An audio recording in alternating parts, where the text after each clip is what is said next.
Students, last lecture में हमने matrix and determinants chapter 1 हमारे पास मैथमेटिक्स का, तो हमने इसका इंट्रोडक्शन किया था और इसकी डेफिनेशंस की थी। आज हमारे पास है इसकी एक्सरसाइज 1.1। एक्सरसाइज 1.1 में हमारे पास फर्स्ट क्वेश्चन कौन सा है, उन्होंने हमें क्या कहा है, ऑर्डर ऑफ मैट्रिक्स फाइंड करना है। इस तरह हमने अपने लास्ट लेक्चर में पढ़ा था कि ऑर्डर ऑफ मैट्रिक्स किस तरह फाइंड करते हैं कि हमारे पास रोज की और कॉलम्स की जो भी तादाद होगी वो हमारे पास किस में है, ऑर्डर ऑफ मैट्रिक्स में है। अगर हमारे पास रोज की तादाद 2 होगी और कॉलम्स की तादाद भी 2 होगी तो हमारे पास इसका ऑर्डर ऑफ मैट्रिक्स क्या आएगा, 2/2 आएगा। यानी कि किसी भी मैट्रिक्स का ऑर्डर ऑफ मैट्रिक्स फाइंड करने के लिए हम उसको रोज में एंड कॉलम्स में लिखते हैं। सबसे पहले हम उसके रोज के नंबर्स को देखते हैं, उसके बाद हम उसके कॉलम्स के नंबर को देखते हैं कि हमारे पास इसकी रोज की तादाद कितनी है और कॉलम्स की तादाद कितनी है। तो उसको हम क्या करेंगे, हम उसके रोज बाय कॉलम लिखेंगे। यानी कि अगर यहाँ पे हमारे पास फर्स्ट मैट्रिक है A = 2, 3, -5 एंड -6, हम क्या करेंगे, सबसे पहले इसके रोज के नंबर्स को देखेंगे। ये हमारे पास रो 1 एंड रो 2। इसी तरह हम कॉलम्स को देख लेंगे, कॉलम 1 एंड कॉलम 2। तो हमारे पास इसका ऑर्डर ऑफ मैट्रिक्स क्या होगा, हमें पहले भी पढ़ चुके हैं कि हमारे पास जो भी ऑर्डर ऑफ मैट्रिक्स होगा वो रोज बाय कॉलम में होगा, कॉलम बाय रोज नहीं होगा, रो बाय कॉलम होगा। तो हम क्या करेंगे, सबसे पहले कॉलम्स की रोज की तादाद को लिखेंगे 2। नेक्स्ट हमारे पास है कॉलम्स की तादाद बाय 2, यानी कि हमारे पास ए वाले मैट्रिक्स का ऑर्डर ऑफ मैट्रिक्स है 2/2, यानी कि हमारे पास इसके रोज की तादाद भी 2 है और इसकी कॉलम्स की तादाद भी 2 है। इसी तरह हमारे पास बी वाला मैट्रिक है B = 2, 0, 3 एंड 5। हम क्या करेंगे, सबसे पहले इसकी रोज को देख लेंगे, row 1, row 2, column 1 and column 2। इसका भी हमारे पास ऑर्डर ऑफ मैट्रिक्स सेम ए की तरह है। हम क्या करेंगे, यहाँ पे लिख देंगे 2/2, क्योंकि हमारे पास इसकी भी रोज की तादाद 2 है और कॉलम्स की तादाद 2 है। नेक्स्ट हमारे पास सी वाला है, C = 2, 4। सबसे पहले हम क्या करेंगे, इसकी रोज की तादाद को देख लेंगे, रो 1। इसके बाद हम क्या करेंगे, इसकी कॉलम्स की तादाद को देख लेंगे, कॉलम 1 एंड कॉलम 2। तो हम क्या करेंगे, इसका ऑर्डर ऑफ मैट्रिक्स हमारे पास ए और बी की तरह नहीं है, क्योंकि उनका दोनों का हमारे पास सेम आ गया था, लेकिन इसका हमारे पास सेम नहीं आया इसका ऑर्डर ऑफ मैट्रिक्स। इसके हमारे पास रोज की तादाद चेंज होगी। तो हम क्या करेंगे, यहाँ पे रोज की तादाद 1 है, 1/, नेक्स्ट हमारे पास कॉलम की तादाद 2 है, तो हम क्या करेंगे 1/2 लिख देंगे। इसी तरह हमारे पास नेक्स्ट है D = 4, 0 एंड 6। सबसे पहले हम इसकी रोज की तादाद रो 1, रो 2, रो 3 एंड कॉलम 1। यहाँ पे हमारे पास अब कॉलम की तादाद है, वहाँ पे हमारे पास कॉलम की तादाद 2 थी और रोज की तादाद 1 थी। यहाँ पे हमारे पास रोज की तादाद 3 है और कॉलम की तादाद 1 है। तो हम क्या करेंगे, सबसे पहले रोज की तादाद को लिख लेंगे 3/, कॉलम की तादाद हमारे पास क्या है 1, 3/1 लिख दी हमने।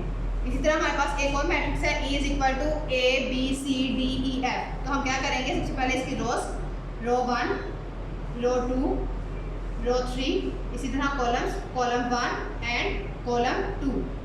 सबसे पहले हमारे पास रोज की तादाद क्या है 3, नेक्स्ट हमारे पास है कॉलम्स की तादाद 2। तो इसका ऑर्डर ऑफ मैट्रिक्स हमारे पास क्या हो जाएगा, 3/2। इसी तरह हमारे पास नेक्स्ट है F = 2। यहाँ पे हम देखेंगे, यहाँ पे हमारे पास रोज की तादाद भी 1 है और कॉलम की तादाद भी 1 है। तो हम क्या करेंगे, इसको 1/1 लिख देंगे। यानी कि स्टूडेंट्स हमारे पास कोई भी मैट्रिक हो, चाहे वो A हो, B हो, C हो, D हो, या किसी भी तरह का मैट्रिक हो, हम क्या करेंगे, सबसे पहले उसकी रोज को देखेंगे और उसके बाद उसके हम कॉलम्स को देखेंगे। सबसे पहले हम रोज की तादाद को लिखेंगे, उसके बाद हम कॉलम्स की तादाद को लिखेंगे, तो हमारे पास इसका ऑर्डर ऑफ मैट्रिक्स फाइंड हो जाएगा। इस तरह हम एक और एग्जाम्पल देख लेते हैं, G = 2, 3, 0, 1, 2, 3, 2, 4, 5। सबसे पहले इसकी रोज की तादाद रो 1, रो 2 एंड रो 3। इसी तरह हमारे पास columns, column 1, column 2 and column 3। इसका ऑर्डर ऑफ मैट्रिक्स हमारे पास क्या हो जाएगा, 3/3, क्योंकि इसकी हमारे पास रोज की तादाद भी 3 है और कॉलम्स की तादाद भी 3 है।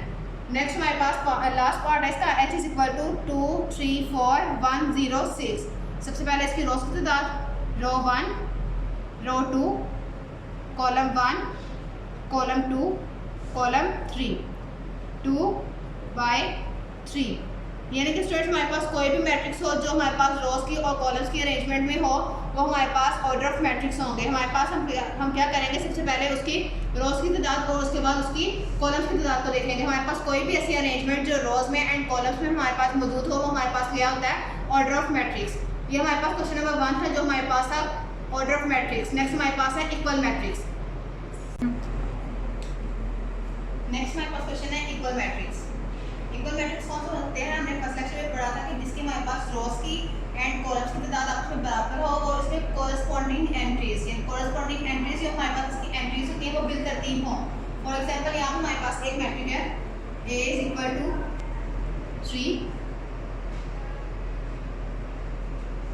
C is equal to 5 minus 2 and D is equal to 5 and 3।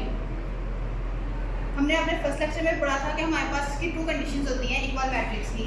To conditions कौन सी होती हैं? इसकी हमारे पास जो रोज की और कॉलम्स की तादाद होती है वो आपस में बराबर होती है। कैसे बराबर होती है? इसकी अगर हमारे पास रोज की तादाद 1 होगी, फॉर एग्जांपल यहाँ पे रो 1 है तो इसकी कॉलम की तादाद भी 1 होनी चाहिए। फॉर एग्जांपल यहाँ पे हमारे पास ए वाला मैट्रिक्स है, इसकी रो की तादाद 1 है और यहाँ पे इसकी कॉलम की तादाद भी 1 है। इसी तरह हमारे पास सी वाला मैट्रिक्स है, C is equal to 5 minus 2। अगर हम इसको 5 में से 2 माइनस करेंगे तो हमारे पास यहाँ पे इसकी एंट्री क्या आ जाएगी? 3 आ जाएगी। For example C is equal to 5 minus 2 is equal to 3, row 1 and column 1। यहाँ पे भी हमारे पास इसकी रो की तादाद 1 आ गई और कॉलम की तादाद 1 आ गई है। इसी तरह D is equal to 5 and 3, row 1 column 1 column 2। लेकिन यहाँ पे हमारे पास इसकी रोज की तादाद 1 है और कॉलम की तादाद क्या है? 2 है, तो ये हमारे पास इनके इक्वल नहीं हो सकते। यहाँ पे हमारे पास A इज इक्वल टू किसके इक्वल आ रहा है? C के, क्योंकि यहाँ पे हमारे पास जो इसकी रोज की एंड कॉलम्स की तादाद है वो भी सेम है और इनकी जो एंट्रीज है वो भी सेम है। क्योंकि यहाँ पे हमारे पास A is equal to entry 3 थी, C is equal to 5 minus 2 थी, लेकिन अगर हमने 5 में से 2 माइनस की है तो हमारे पास सेम कोरस्पॉन्डिंग एंट्रीज आ गई, यानी कि बिल तरतीब आ गई है। इसमें किसी किस्म की रद्दोबदल नहीं है। नेक्स्ट हमारे पास एक और एग्जांपल है। यहाँ पे मैंने कुछ मैट्रिक्स लिखे हैं, हम इनको आपस में कंपेयर करके देखते हैं हमारे पास इक्वल है या नहीं है। अब यहाँ पे मैंने कुछ और मैट्रिक्स लिखे हैं, 4 मैट्रिक्स हमारे पास। हम क्या करेंगे? इनको आपस में कंपेयर कर लेंगे। सबसे पहले हम E को F के साथ कंपेयर करते हैं। E की हम पहले रोज की तादाद को देख लेते हैं, रो 1 रो 2 कॉलम 1 एंड कॉलम 2। इसकी हमारे पास रोज की तादाद और कॉलम्स की तादाद आपस में बराबर है, यानी कि इसका हमारे पास ऑर्डर ऑफ मैट्रिक्स क्या है? 2/2। इसी तरह हम F वाले का देख लेंगे, रो 1 रो 2 एंड कॉलम 1। ये आपस में इक्वल नहीं है क्योंकि हमारे पास यहाँ पे रोज की तादाद 2 है, यहाँ पे भी 2 है। ये तो हमारे पास रोज की तादाद इक्वल हो गई, लेकिन यहाँ पे हमारे पास कॉलम की तादाद 1 है, लेकिन यहाँ पे हमारे पास कॉलम की तादाद 2 है, तो ये आपस में इक्वल नहीं है। नेक्स्ट हमारे पास है H इज इक्वल टू 4 0 6 2।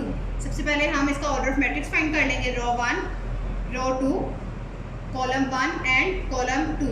ये भी हमारे पास इक्वल है, E is equal to H, क्योंकि यहाँ पे भी हमारे पास इसका ऑर्डर ऑफ मैट्रिक्स सेम आ गया। दोनों के ऑर्डर ऑफ मैट्रिक्स भी सेम है और इनकी कोरस्पॉन्डिंग एंट्रीज भी सेम है। कोरस्पॉन्डिंग एंट्रीज यानी कि इनकी एंट्रीज बिल तरतीब है।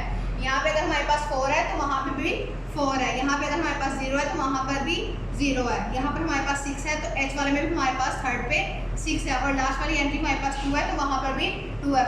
इसलिए E is equal to H। अब हम क्या करेंगे? E को लास्ट वाले के साथ भी कंपेयर करके देख लेंगे। सबसे पहले हम इसको J वाले को सॉल्व कर लेते हैं। इसको कैसे सॉल्व करेंगे? यहाँ पे हमारे पास हमने कहा है 2 + 2। जब हम 2 में 2 प्लस करेंगे हमारे पास क्या आ जाएगा? 4।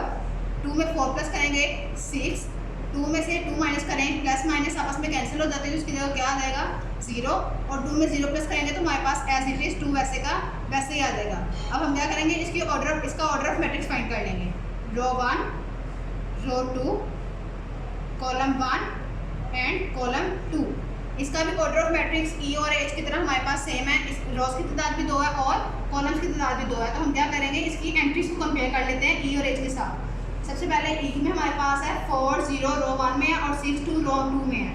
इसी तरह हम J में देख लेंगे, 4 0 रो 1 में है और 6 2 रो 2 में है, यानी कि ये हमारे पास E और J आपस में इक्वल हो गए। अब हम इसको H वाले के साथ भी कंपेयर कर लेते हैं जो हमारे पास E के इक्वल आया था।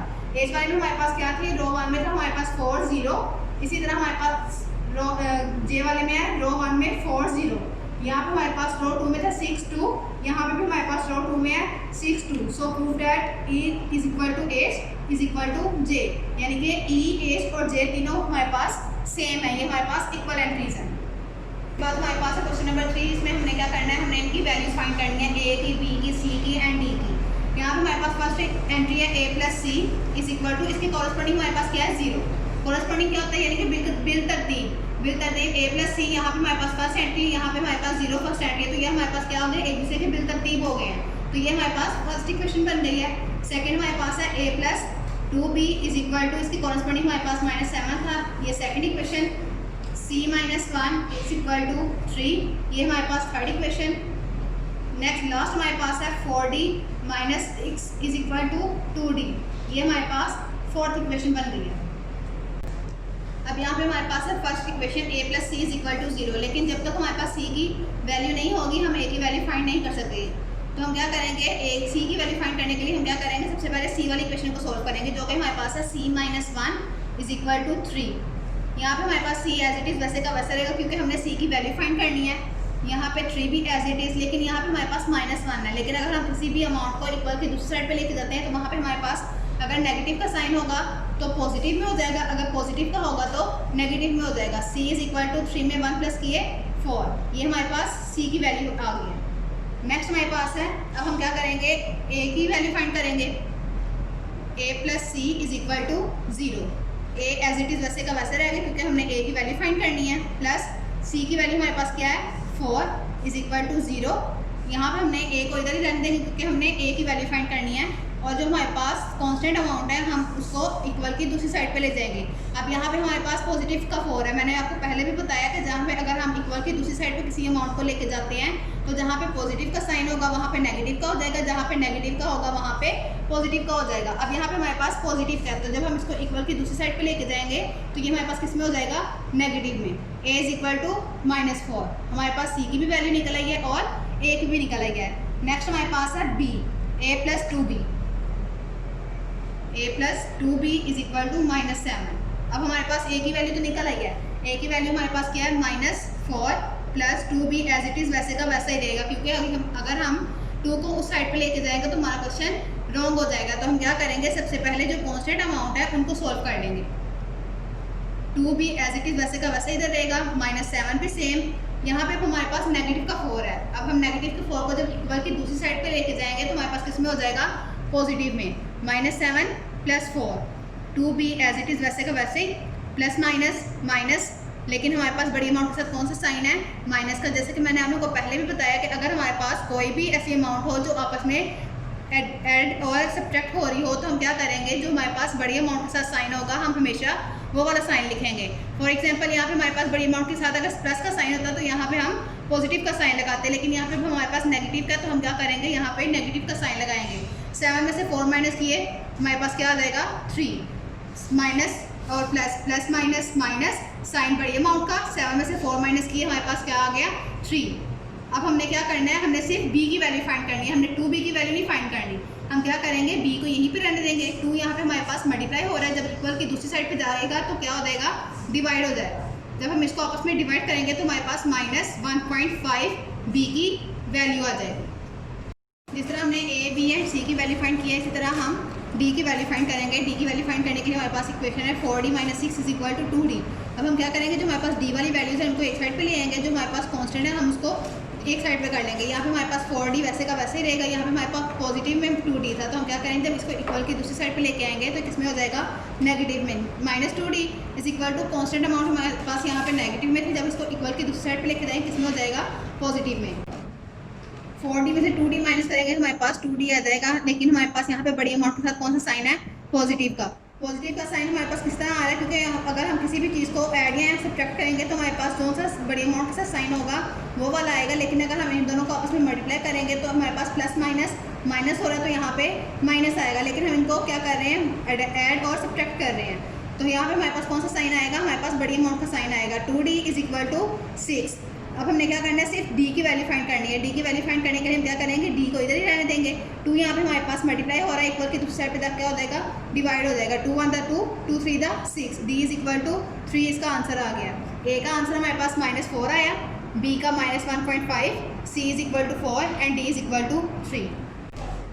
नेक्स्ट हमारे पास है एक्सरसाइज 1.2 में उन्होंने हमें क्या कहा है कि null matrix, row matrix, column matrix and identity matrix हमारे पास फाइंड करने हैं। हमारे पास उन्होंने कुछ मैट्रिक्स दिए हुए हैं, तो हमने क्या करना है, इनमें से फाइंड करना है हमारे पास नल कौन सा मैट्रिक है, कॉलम कौन सा है, रो कौन सा है और आइडेंटिटी कौन सा है। हमारे पास क्वेश्चन को कौन का फर्स्ट मैट्रिक है, a इज इक्वल टू, इसकी सारी एंट्रीज हमारे पास 0 है। जैसे कि हमने पहले भी इसकी डेफिनेशन में पढ़ा था, हमारे पास कोई भी ऐसा मैट्रिक्स जो हमारे पास पूरे का पूरा नल हो, उसकी सारी की सारी एंट्रीज हमारे पास 0 हो, वो हमारे पास कौन सा मैट्रिक होता है, नल मैट्रिक। तो ये हमारे पास कौन सा मैट्रिक है, नल मैट्रिक है, क्योंकि यहाँ पे इसकी हमारे पास सारी की सारी एंट्रीज क्या हैं, 0 है। सेकंड वाला हमारे पास है b इज इक्वल टू 2 3 4। अब हम क्या करेंगे, ये हमारे पास रो वाइज है। कॉलम इसको देखिए तो हमारे पास इसके 3 कॉलम्स हैं, रो 1 और कॉलम 1, कॉलम 2 एंड कॉलम 3, लेकिन ये हमारे पास किस में आ रहा है, ये रो वाइज में आ रहा है। तो ये हमारे पास कौन सा मैट्रिक है, ये हमारे पास रो मैट्रिक्स है। C is equal to 4, 0 and 6। जैसा कि स्टूडेंट्स आप लोग देख सकते हैं ये हमारे पास कॉलम वाइज है, तो ये हमारे पास कौन सा मैट्रिक होगा, ये हमारे पास कॉलम मैट्रिक्स है। इसी तरह हमारे पास 3 और मैट्रिक्स हैं, हम उनको भी देख लेते हैं। D is equal to 1, 0, 0, 1। ये हमारे पास कौन सा मैट्रिक्स है, ये हमारे पास आइडेंटिटी मैट्रिक्स है। आइडेंटिटी मैट्रिक्स हमारे पास कौन से होते हैं, जिनके हमारे पास डायगोनल मैट्रिक्स हमारे पास उसके डायगोनल एंट्रीज उसकी 1 होती हैं और बाकी जो नॉन डायगोनल होती हैं वो हमारे पास कौन सी होती हैं, 0। तो ये हमारे पास कौन सा होगा, आइडेंटिटी मैट्रिक्स। नेक्स्ट हमारे पास है एक और matrix D is equal to 1, 0, 0, 1। जैसे कि स्टूडेंट्स आप लोग जानते हैं कि हमारे पास कोई भी ऐसा मैट्रिक्स जिसकी डायगोनल एंट्रीज हमारे पास 1 हो और नॉन डायगोनल हमारे पास 0 हो, वो हमारे पास कौन सा मैट्रिक्स होता है, आइडेंटिटी मैट्रिक्स। यानी कि डायगोनल हमारे पास 1 हो यानी नॉन 0 हो, जो हमारे पास नॉन डायगोनल है वो हमारे पास 0 हो, तो हमारे पास कौन सा मैट्रिक होगा, वो हमारे पास आइडेंटिटी मैट्रिक्स होगा। इसी तरह हमारे पास नेक्स्ट है E इज इक्वल टू 0। यहाँ पे हमारे पास रो भी एक है, कॉलम भी एक है, तो इसको हम रो मैट्रिक्स भी कह सकते हैं और कॉलम मैट्रिक्स भी कह सकते हैं, क्योंकि यहाँ पे E इज इक्वल टू 0 ये हमारे पास कौन सा मैट्रिक्स है। जिस तरह हमारे पास फर्स्ट वाला था नल मैट्रिक्स, उसकी सारी एंट्रीज हमारे पास 0 थी, इसी तरह हमारे पास E वाला मैट्रिक्स भी हमारे पास कौन सा मैट्रिक है, ये नल मैट्रिक है, नल मैट्रिक्स। ये इसको हम 0 मैट्रिक्स भी कह सकते हैं, क्योंकि यहाँ पे इसकी सारी की सारी एंट्रीज हमारे पास 0 हैं। सारी की सारी तो नहीं कह सकते, लेकिन यहाँ पे हमारे पास सिर्फ एक ही एंट्री है जो कि हमारे पास है नल 0 है, तो हम क्या करेंगे, इसको नल मैट्रिक या 0 मैट्रिक कहेंगे। जो लास्ट वन है हमारे पास F इज इक्वल टू 5, 6, 7, ये भी हमारे पास कॉलम वाइज है। जिस तरह हमारे पास C वाला मैट्रिक्स था, इसी तरह हमारे पास F वाला मैट्रिक है, F इज इक्वल टू 5, 6, 7, तो ये भी हमारे पास कॉलम मैट्रिक है।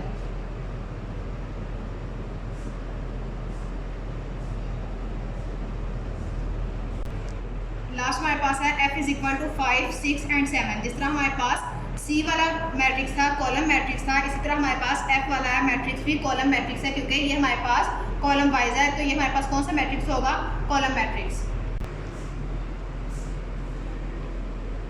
स्टूडेंट्स क्वेश्चन नंबर 2 भी क्वेश्चन नंबर 1 की तरह सेम है, लेकिन उन्होंने क्या कहा कि इसमें rectangular, null, square, columns and row matrix हमने फाइंड करने हैं। जिस तरह हमने क्वेश्चन नंबर 1 में किया था, इस तरह हम क्वेश्चन नंबर 2 में इनकी आइडेंटिफिकेशन करेंगे। सबसे पहले हमारे पास है -8, 2, 7, 12, 0, 4।